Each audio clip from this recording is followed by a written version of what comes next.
What is that? What is that? What is it? They're eating her. Well, that wouldn't do at all. Oh, not the fish! And then they're going to eat me. This isn't plans 1 through 8 from outer space. Not the fish! This is plan 9. Oh, hi, Mark. This is the one that worked. You're tearing me apart, Lisa! Exterminate all man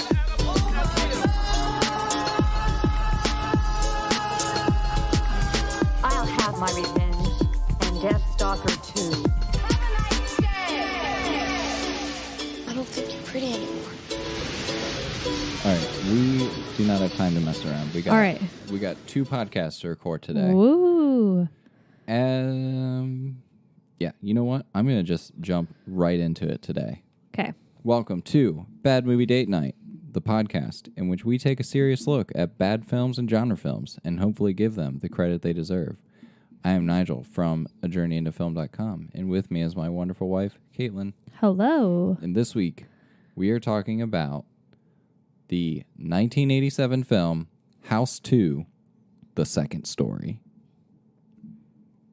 You must watch House 1 to understand House 2. Well, we'll get into that in a second. First, I just wanted to say, for those of you who are expecting the horror comedy special extravaganza, this is not it. And frankly, we don't know if or when it's going to happen. There were several issues, some of them technical in nature. And after multiple hours of things not going quite smoothly, what's the opposite of smoothly? Rough. What's more extreme than rough? Bumpy.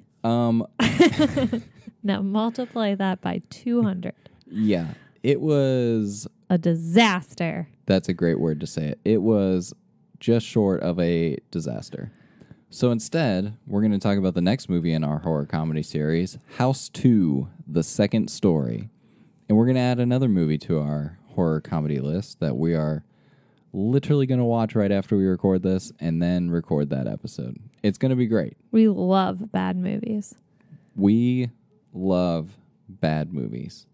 Although we watched a good one the other night. We watched a great one the other night. Yeah. If you ever see Gattaca with Ethan Hawke and Uma Thurman, quite a good movie. Very good. Very good. Kaylin's first time, my third time, and it holds up. Yeah. I mean, I don't know. Maybe. I liked it. It holds up. So House 2. Directed by Ethan Wiley. Inspired by an original story by Fred Dekker. And also written by Ethan Wiley. Ethan Wiley and Fred Dekker both worked on House 1 as writers, but they did not direct House 1. Okay. Now, the House series is one of those interesting series that comes along every once in a while in which none of the movies are connected. You do not need to see House 1 to understand House 2. I don't know. In fact, it is a completely different house with completely different characters. And loosely connected. Which one do you like better? I enjoyed the first one much more. Yeah. I don't feel like this one knew where it was going. Yes, I could agree with that. I'm not even really sure what I watched. I've been kind of nervous to talk about this podcast because, well, I don't really know what happens. It's a very forgettable movie. Yeah, and like things don't seem coherent. So I'm like, Nigel's going to think I fell asleep during this movie, but I didn't. I was awake. I know. I saw that you were awake, eating your Count Chocula. Yeah, but I was still like, I don't know what's going on. Yeah. Lots of who knows what's going on. Maybe the writers? I don't know, because they were the writers on the first one, so you'd think they knew what they were doing. Right. Like, why, Why you mess up House 2? Right. So, where to begin with this movie? Probably the two most famous people starring in this movie, Royal Dano and Bill Maher. Yes, that is Bill Maher from the what's that show that he has? He had Politically Incorrect and Real Time with Bill Maher. You know, he does cynical Bill Maher things. Different than John Mayer. Well, yeah. But most people should know that there's a difference. He honestly plays himself in this movie. His name is John, or his character's name is John, but he plays himself. He's also like the boss that you very clearly know has been hitting on his. Is she like an assistant? Yeah, like his assistant. Yeah. And uses the main character's misfortunes to swoop in and steal her away. Yes. But he did not seem to care that much once they moved into the house, right? Wait, ew. Who didn't seem to care that much? You mean Jesse? Jesse didn't care about his girlfriend. I thought we were still talking about John Mayer. Sorry. Oh, no. Bill Maher. John Mayer. Yeah, Jesse. I don't think John Mayer cared when he moved into the house, too. Yeah, Jesse was just like, I did not understand that relationship at all. Like, okay, so they get to this house. Let's just, Kaitlyn, describe the design of this house. It's like the Aztecs meets castles meets Beauty and the Beast, in my opinion. Yeah, that's pretty accurate. Also meets like the Mummy house from the movie The Mummy. The 1990s with Brendan Fraser. Brendan Fraser. You are killing it. I'm nailing names today. Yeah, you're killing it. Yeah. So they get to the house. Would you live in this house? I would consider it if it was given to me for freezies. Like, they don't really explain how he got the house. I know, that was one of my questions I was going to ask today. How did he get the house? And why 25 years later? Like, did nobody live there for 25 years? I have no clue. No clue. It doesn't make any sense. No. But, okay, before we talk about how he gets the house, he arrives at the house with his girlfriend. It's late. All right, Siri, I didn't ask you to do anything. Siri doesn't understand the movie either. Siri doesn't understand either. And she's like, wow, look at this house. It's so great. Where's the phone?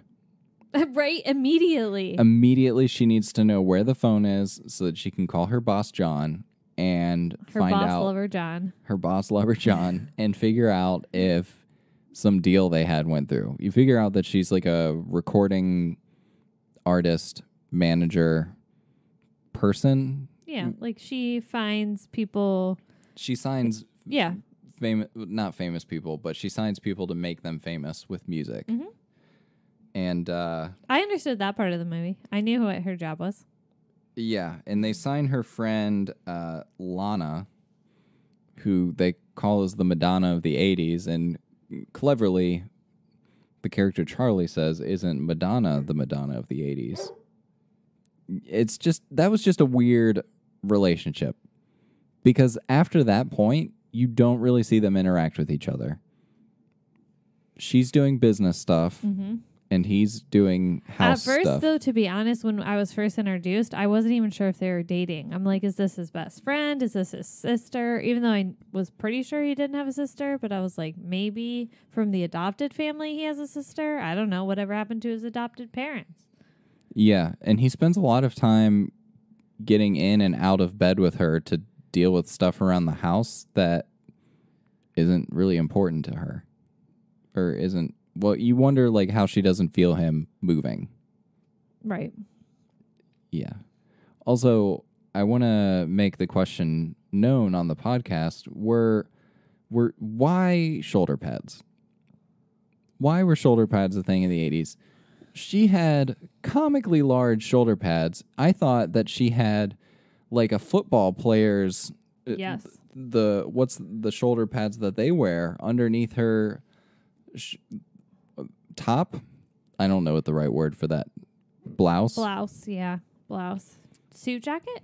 Yeah, she had like a power suit jacket. Yeah. Like a comically large power suit jacket. She, like, I wouldn't want to mess with her. Yeah. She was also like kind of terrifying. Yeah. She's kind of a bee. Yeah. So what did we like about this movie? Yeah. What did we like about this movie? I'm going to give everyone a 30-second plot summary.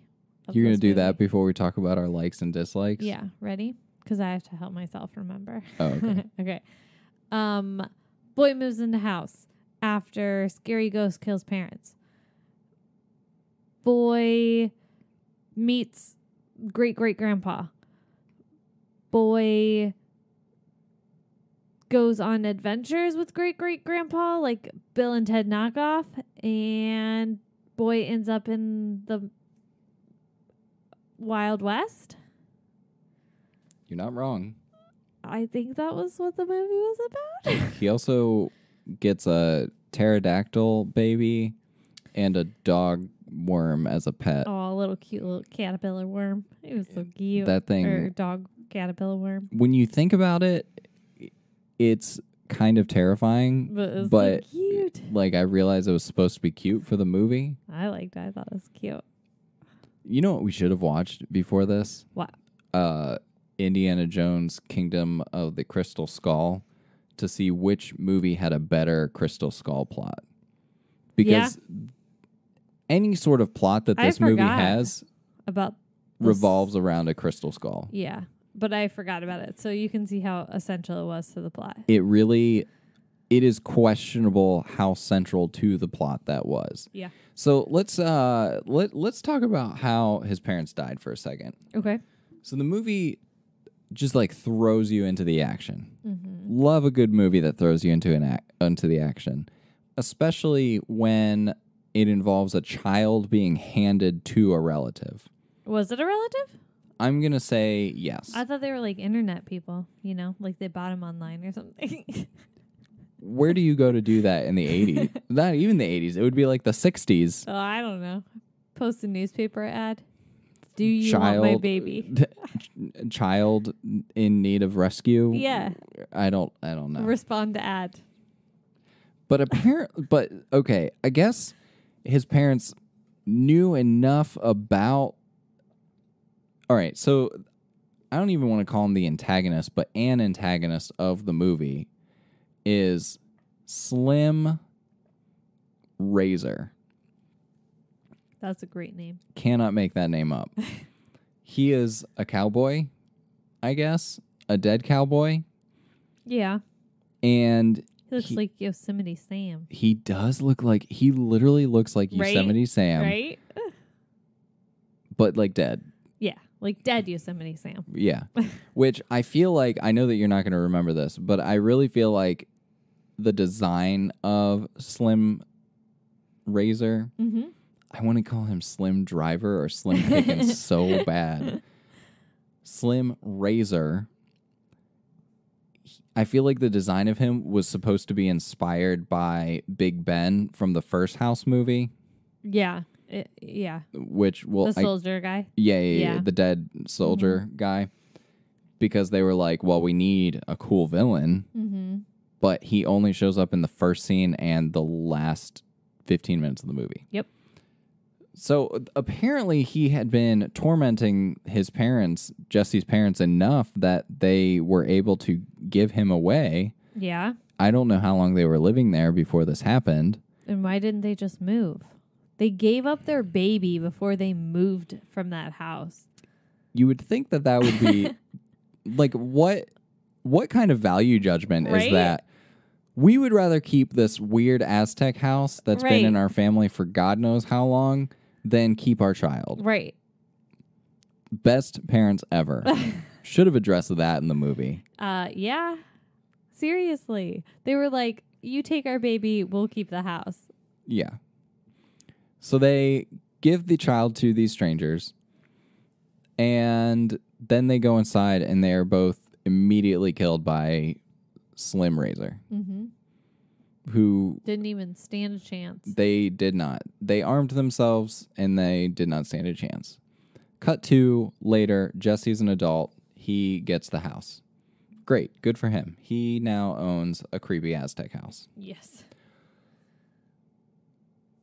We don't see Slim Razor again until the end of the movie. Right. That's another plot point that I was a little confused about. Like, why were all the other people trying to get the crystal skull? Right. So there's a throwaway. Okay. So similar to our last conversation about ghoulies, Jesse, he becomes obsessed with his family history. And so he finds out about his great-great-grandfather, also named Jesse. Mm-hmm. And for whatever reason, he's like, we have to find this skull because there are clearly two skulls. It's not really that important. In fact, I kind of wish that he had found a different way to find the skull. But he digs his great-great-grandfather up, who's been literally the living dead for 200 some years. Sure. However old your great-great-grandpa would I be. don't know. I feel like nothing made sense. No. That would be correct. So great-great-grandfather would be like 3 generations. If this is the 80s, I guess it's not. Yeah, I guess he would have been around in the 1800s. So like cowboy times, which he's a cowboy. Makes sense. Which, again, something that I asked you about while we were watching this, he finds that picture of him where he finds the skull, and you think, oh, I guess he's like some kind of old-timey archaeologist. Right. But then Surprise. he just a talks thief. about like robbing coaches and stuff back in the Old literally West. Just a thief. So I guess he was a bad thief, but Slim Razor was worse. Right. I know. They were both trying to steal. Or was Slim Razor the good guy of this whole thing? No, he was definitely the bad guy. How do you know that? I don't know. Well, see, he could have been the good guy. He could have been the sheriff of the town trying to arrest the guy. I mean, we know that they were partners, though, so it's not like, All right, fine. you know, it's not too far of a leap. But when they dig up Gramps, is what they call him, he makes a throwaway comment about how the laws of time and space don't apply to the house, which is a screenwriter's shortcut, in my opinion, for some weird stuff is about to happen, and we don't want to explain how. Yeah. Because and they were right. Yeah, because then rooms turn into jungles, and the electrician finds an That Aztec was a whole weird thing. scene. And Slim Razor has a doorway to the Old West. So that was weird. Yeah. And then everybody comes out of these locations trying to steal. Well, no one comes out of the Aztec murder temple. They just... I don't remember. I couldn't keep track of who was coming out of where, when. I was like, where'd this guy come from? Oh, no. They go to like a prehistoric time too? Yeah, because so they're having the Halloween party, and that big guy shows up and takes the skull and goes into the jungle room. The like wrestler person. Yeah, so then they have to go after him, and that's when they meet the pterodactyl and the worm, the dog worm. And then later, some Aztec guard people attack Gramps and steal the skull. So that's when they have to go through the wall to get that back. And they save the girl from being murdered.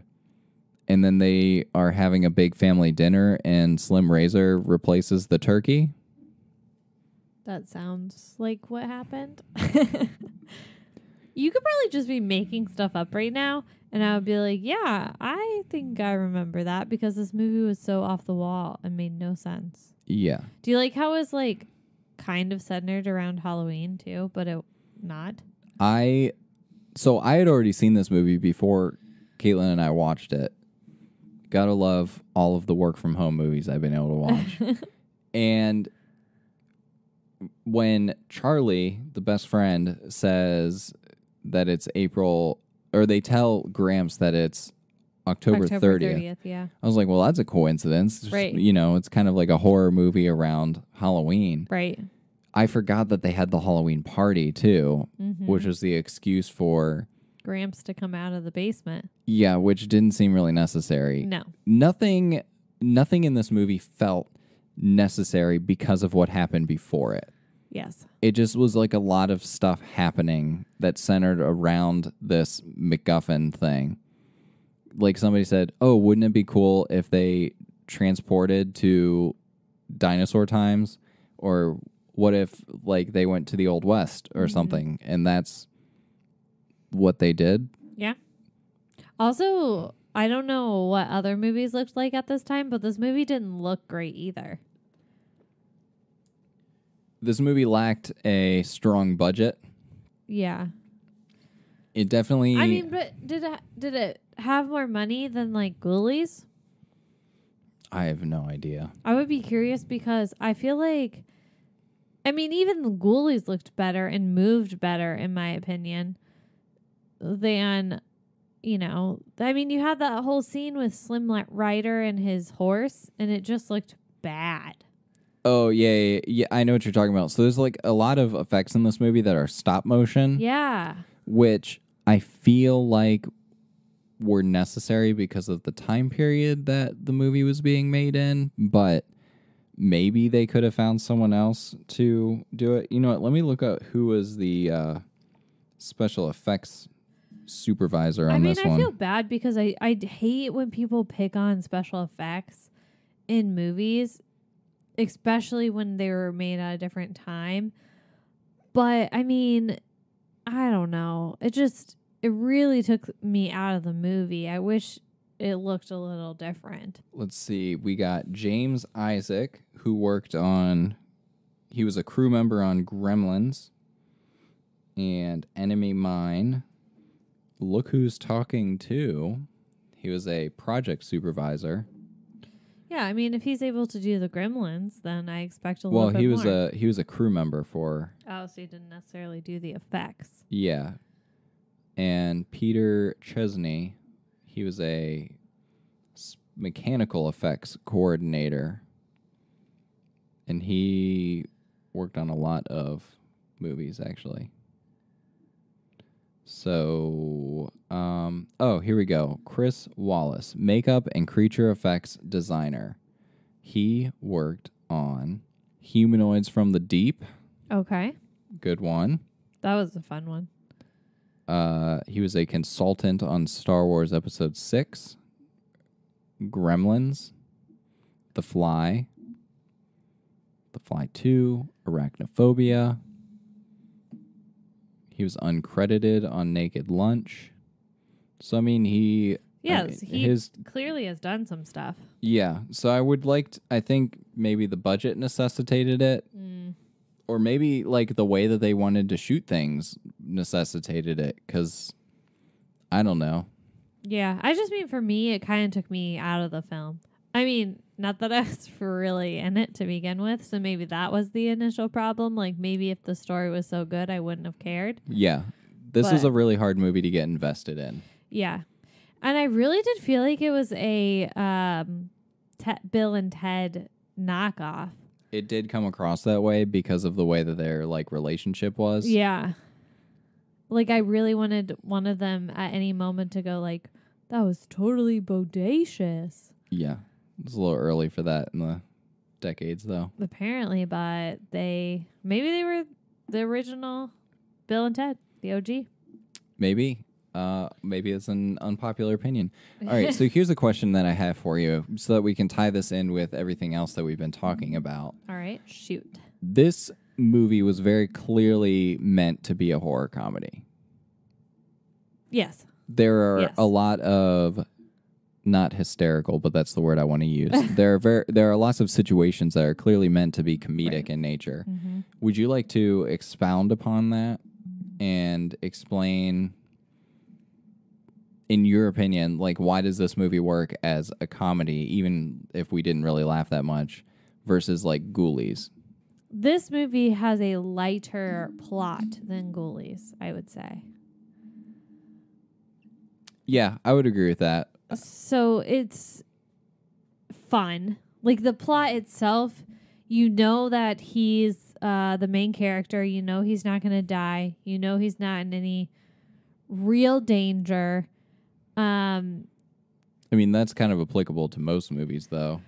Correct. But in Ghoulies, I think you're more emotionally invested in the main character in Ghoulies. So you care a little bit more about whether he will survive or what this is going to do to his relationship. Yeah. Where in House 2, you're not invested in the character. You're not invested in his relationship.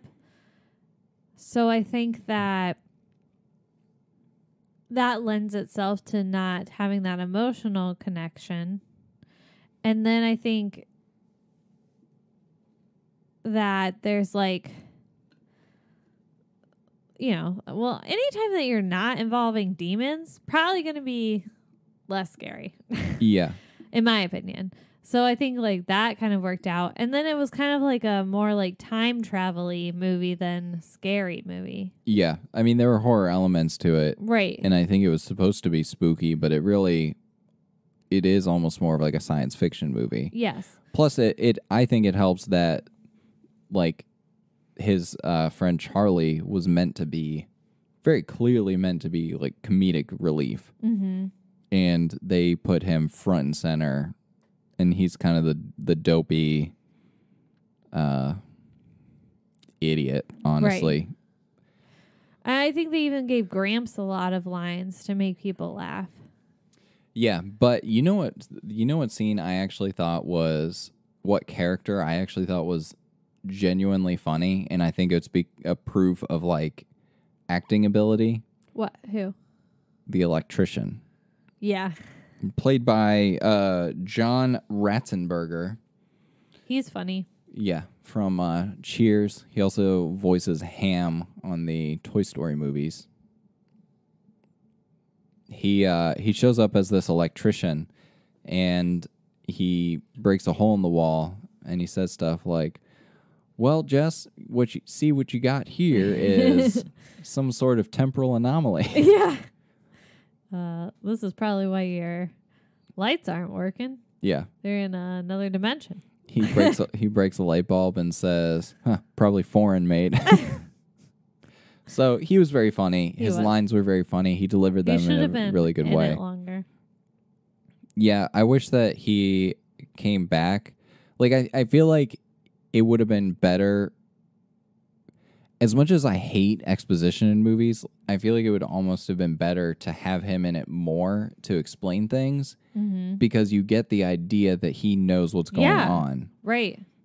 Which I kind of like that, like, they hinted at that, and that was kind of a joke with his character. Yeah. But also that they didn't over-explain it.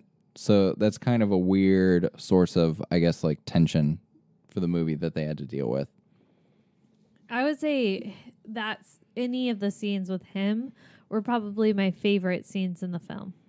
Although the fight scene in the Aztec temple was uninspired. Yeah, and by but uninspired, I mean I did not care. Yeah, but I didn't care about any of the fight scenes, so. That's true. There were very few fight scenes. It's a good. Well, they just didn't last long. Yeah. They were like, kapow, you're knocked out. This movie moved very quickly from one scene to the next. Yes. In ways that were not very well connected. I mean, I guess like it was coherent. Like it's not like the story didn't make sense. Mm-hmm. But it just like there's nothing to draw you in to it. I didn't care about the characters. Mm-mm. When his girlfriend left, I was like, good. Like I don't want you here. Oh my gosh. When we meet, what's her name? Rochelle? Yes. When we meet Rochelle, I was like, thank God, I kind of hope these two end up together because she seems to like him more than his actual girlfriend. And then she turned out to be a slutty drunk, just hanging out in the closet. Yeah. I mean, I don't know if she was slutty, but she was drunk. Anyone who dresses up like a French maid for Halloween, 50% chance. 60. Let's just be realistic for a second. Okay. So, that's what we got. Did you like the dinosaurs in the movie? Because I know you like dinosaurs. I do like dinosaurs, but they look so bad. The pterodactyl didn't, which was very clearly like a hand puppet. Yeah, he was kind of cute.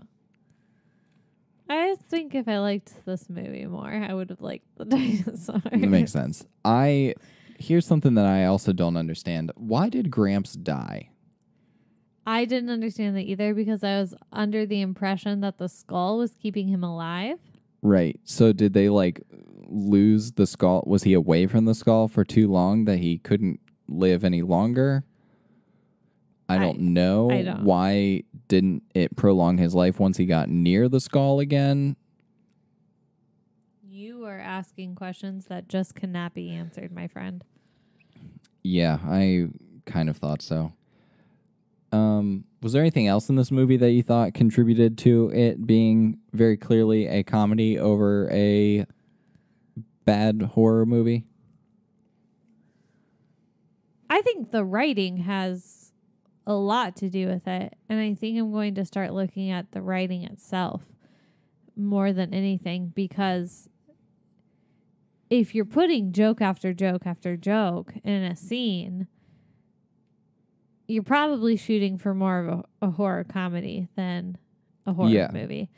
Even some of the like camera work when the wrestler looking guy comes and knocks out Gramps, you kind of see the camera pan between the wrestler and Gramps and Jesse and his girlfriend, and they both kind of get knocked out at the same time. Yeah.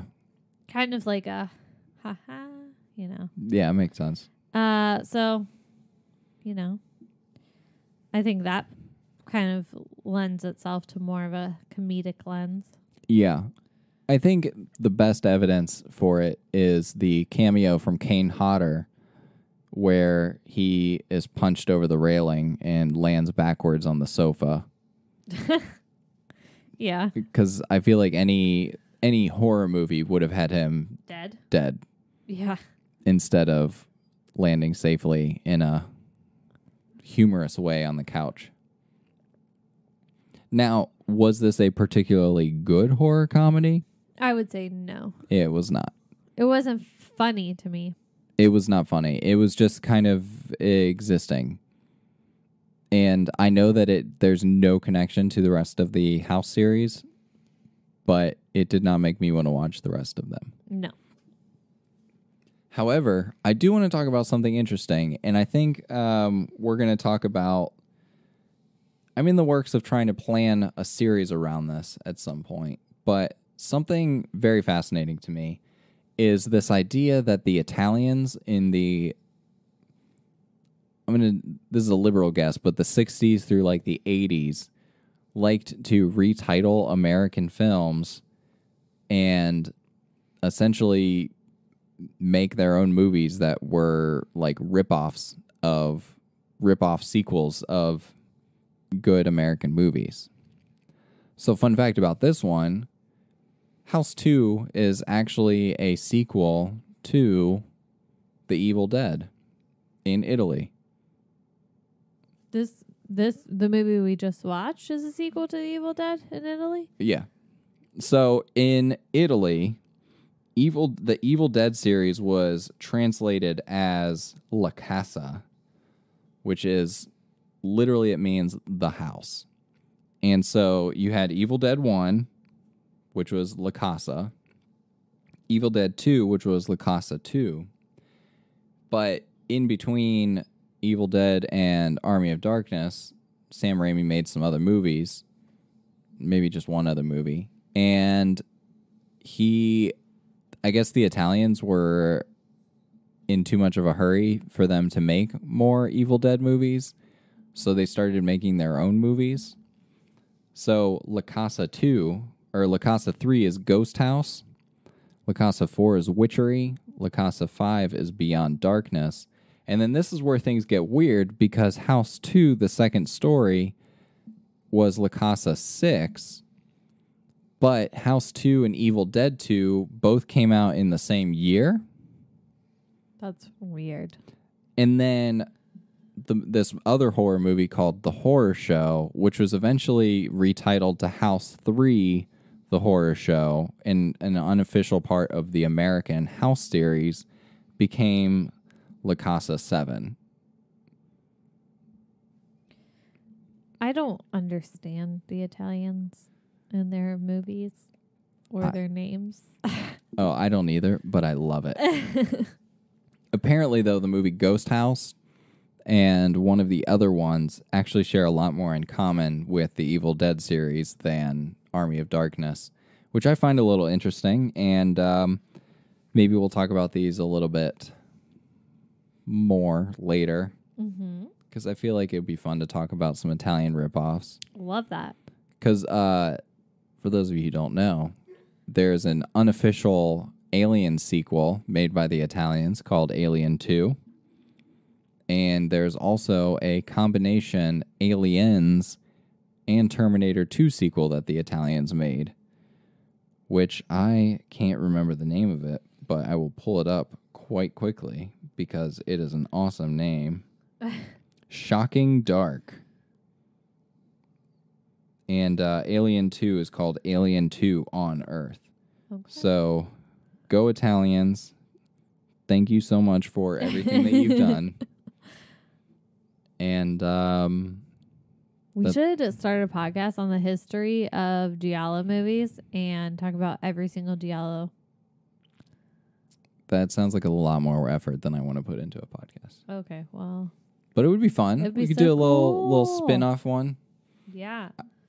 Maybe we'll do that a little series, little mini series at some point. You know what? I would love to do a mini series on Italian cinema because I feel like we look at a lot of them and we're like, oh, they're so bad because they're not campy and over the top, but they're literally incredible. Italian cinema is Giallos in particular.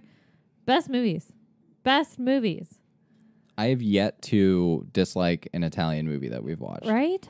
But to be fair, I don't think we've watched any like serious. Well, Blow Up, I guess, is the only like serious Italian movie that we've watched. And some of the Giallos are pretty serious. I was gonna say, I feel like the Giallos are serious, but I feel like they also have like a higher camp factor. But they didn't at the time. I don't think they did it intentionally. Yeah, I don't know. See, this is why we need a podcast. Yeah, we should probably start a podcast to talk about it. We should do 2 podcasts a week forever. Okay, let's do it. Great. Kaitlyn, do you have any more thoughts that you want to throw out there? No. All right. I didn't love this movie. It wasn't fun. Yeah. Well, then let's hop over to your dating corner and hopefully we can have some fun with that. Okay, so I pulled my dating advice this week from Boy Meets World. And not this movie. I feel like you're bending the rules of Kaitlyn's dating corner now. No, okay. So something that happened in this movie made me think about the scene in Boy Meets World that I think has good and applicable dating advice. So in this movie, the Rochelle is seen kissing Jesse. Yes. But she is very clearly intoxicated. Yes. And he did not ask for this. He did not consent. No. She raped him. And the douchebag music man, John, nudges his girlfriend and says, hey, look what your boyfriend's doing. So Jesse's girlfriend sees him kissing Rochelle and instantly just walks over to him and slaps him in the face and whatever. They break up. So here's my dating advice that I pulled from Boy Meets World. In a relationship, you don't doubt first, you trust first. That sounds like something directly from Boy Meets World. I think it is so smart and great dating advice for people out there. You should, in a relationship, trust before you doubt. Provided they have not cheated on you before. Correct. Now, if they've cheated on you before, bye-bye. We're going to throw a little asterisk on there. Right. Go away. But Corey never cheated on Topanga's up. She had no reason to doubt him. Idiots. But, so that's good dating advice. Yeah, I mean, Solid dating advice from Boy Meets World. At least there was a relationship in this movie to pull from, because, like, if there was no relationship, I don't know what we'd be talking about right now. Also, this boy needs to get his life together, because he then just, like, kind of, you think there's, like, this relationship developing with this girl that they took from the Aztec world. Yeah, that was weird. Yeah. Within the last 20 minutes of the movie, they introduce this girl that they save from being murdered in the Aztec temple. And then the last shot of the movie is him, this girl, and Charlie in the Old West, like, getting ready to ride off into the sunset. Yeah, I did not enjoy the ending of this movie. It kind of confused me, and also I didn't like the relationship between Jesse and this Aztec individual. I mean, they didn't really show a relationship. It's questionable whether or not she even knew English. Right. So, moral of that story, don't date a girl that you kidnapped from another time period. Yeah, that, just because you save someone doesn't mean that they owe you their life. Yeah. Yeah. Like, they pretty much, I mean, I guess, like, yeah, they did save her from death, but, I mean, is it worth it to be essentially a slave? I mean, we don't know if they treat her like a slave, but, I mean, she is a prisoner. Right. It's like, she's like, well, I could go with these two white guys and not understand anything that they ever say to me. Right. Or I could risk my life in the Old West where people will probably kill me for looking like a Native American. Yeah. Yeah, her options, not great. Not great. They did not do her justice. Yeah, it was problematic at best. Yes. Granted, I don't think that they are going to hurt her in any way. No, but you know, give her the choice. Right. Right. So that's the moral of that story. Yeah. Do you have a fun question for us this week? Well, okay. I was kind of like stuck between two of them, but I think I already know the answer for one of them. Okay. I'm just going to ask you both. Okay. We don't got time for two questions. What? See, I already know the answer to this one. But if you could go back to any decade, it sounds horrible, and pick a woman from it, like Jesse did with the Aztec girl, what decade would you go to? I like how we just had a conversation about how problematic that was. I know. And you're like, yeah, but like if you could. If like you could. If you could imprison a woman from any another decade. period. What decade would What that decade be? would you choose? Oh boy. I don't know. I have a lot of moral issues with answering this question. Do you have an answer for it?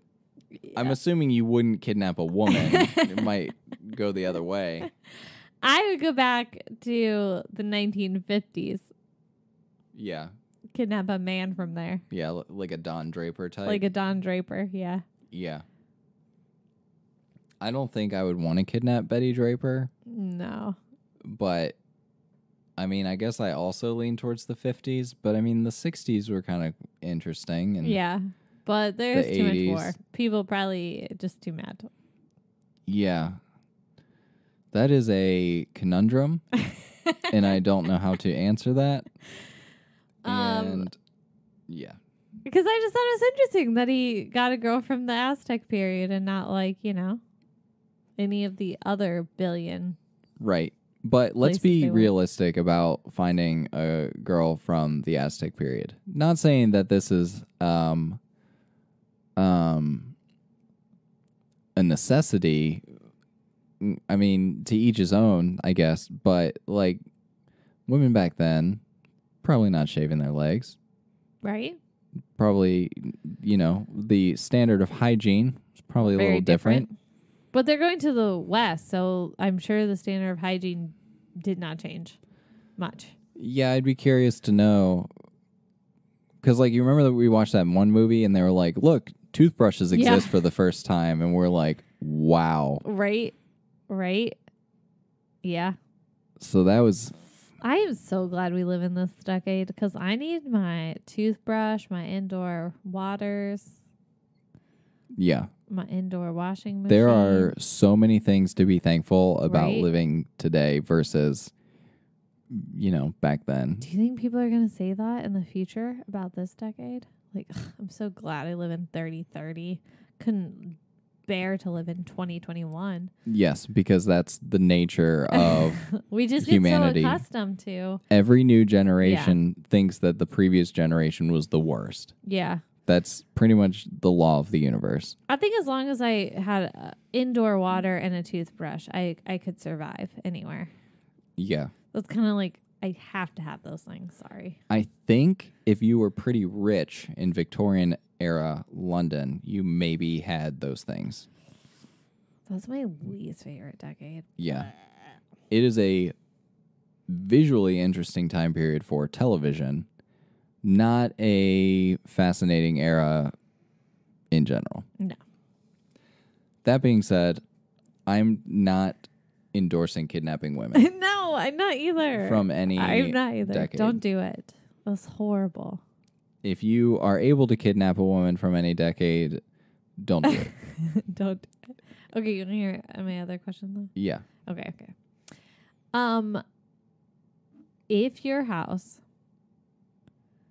this isn't really dating, I guess though, but I guess it's just more like a question I had about maybe the movie itself. But like, if your house was a hub for I guess if your house was a hub for different time periods, If your house had temporal anomalies all up in it, would you tell somebody about that? Would you continue to live? No, I'm not talking about like you'd have to follow the story or anything. I'm just saying like one day you open your closet and it's World War II's going on out there or something. Then you open it the next day and you're in the year 3033 or something. Like, would you tell somebody about that? Would you keep that to yourself? Would you go in and explore? Like, okay, first of all, missed opportunity from this movie to not go to the future. right. Agreed. Because who's to say that people from the future wouldn't be interested in the crystal skull? Exactly. Also, I would move immediately. You would And would I not would- even mess with that. I would lie as far as I need to. I would do whatever it takes to never disclose that on any real estate transaction. Why? Because you see the amount of nonsense they had to deal with in this movie. Yeah. You got Aztec warriors coming out the wazoo. right. You got weird cavemen and demon western people, cowboys. No. No, you're not. That into is that. that is a safety hazard having that in your house. You should move immediately. Oh, okay. You wouldn't go in and explore it? No. Because Okay. next thing you know, you're in there, World War II is breaking out, and you're bringing Hitler back with you. And Hitler's like, great, now I'm more powerful than ever before. Right. All right. That's fair. So it all leads back to Hitler. Okay. Fair enough. I'm assuming you would stay and explore. I think I would have to just once. Just go in. Just see. I would be afraid of going in and never finding my way back. That would be It doesn't make any sense how they got back anytime they left it. the string. Okay, that one time it made sense. Yeah. That was good. That was smart. Yeah, electrician guy, he knows what's up. Yeah. He knows more than he's letting on. Yeah. All that to say, I would not. Okay, that's fair. Thank That's you. all I got for you. Great. I really hope that people are enjoying the dating corner. Yeah, I hope so too. It's something that we felt very passionate with this reboot of sorts that we've been doing. I know that we didn't really like this movie, but you know what? I think it deserves a little bit more of an evaluation. Like, if you enjoy campy 80s horror comedies as such, like, I would say, yes, watch this movie. I don't think it's like the worst movie out there, but I don't know that it necessarily deserves more credit. You think it gets enough credit? Yep. It's probably fine where it's at. Yeah. I mean, if you're looking for something for, like, background noise, put it on. Yeah. If you feel obligated to watch the House series, like, yeah, watch number 2. But other than that, Your life would not be different if you didn't watch it. So correct. Now, House 1, watch it. So good. Pretty good. Very good movie. They wanted the villain in House 1, Big Ben, to be like a big new franchise thing. One of the producers on these movies is, I knew I was going to forget his name as soon as I tried to bring it up. Sean S. Cunningham, the guy responsible for Friday the 13th. He wanted Big Ben to be the new, like, horror villain franchise guy. Didn't really Icon. work, but No, it didn't work out. I forget why. I think maybe it had something to do with Vietnam, or like maybe the movie didn't perform well or something like that. Yeah, watch House 1. House 2 you can live without. Can't really comment on the rest of the series because we have not watched it yet. But maybe we'll talk about La Casa in a future episode. maybe. Do you have anything else that you want to say before we wrap things up? No, let's go watch our next bad movie. Let's go watch our next bad movie, the 1983 film Frightmare. All right. Thank you for listening. As always, we encourage you to hit that subscribe button in Apple Podcasts or Spotify or wherever you listen to podcasts, because we don't want you to ever miss an episode. We are on Instagram and Twitter at Journey into Film, posting some pretty cool stuff. If you we like to post polls on there so you guys can choose what our next movie is going to be. So, do that. It doesn't happen very often, but it's happened more times already than I thought it would. So that's cool. And if you want to support the show, you can head over to patreon.com/ajourneyintofilm or head over to TeePublic and check out some sweet merch that we have. And those links are available in the show notes. I feel like I had something else that I want to say. Oh, yeah. Leave a review. Tell us what you like and what you don't like about the show. And, we like those 5-star reviews because then that means that people are enjoying us. And if they're not, well, that's okay too. Maybe we'll tweak some things. Who knows? Depends on what you say and how you say it. And as always, don't let anyone tell you that a film you enjoy is bad, because they're probably wrong.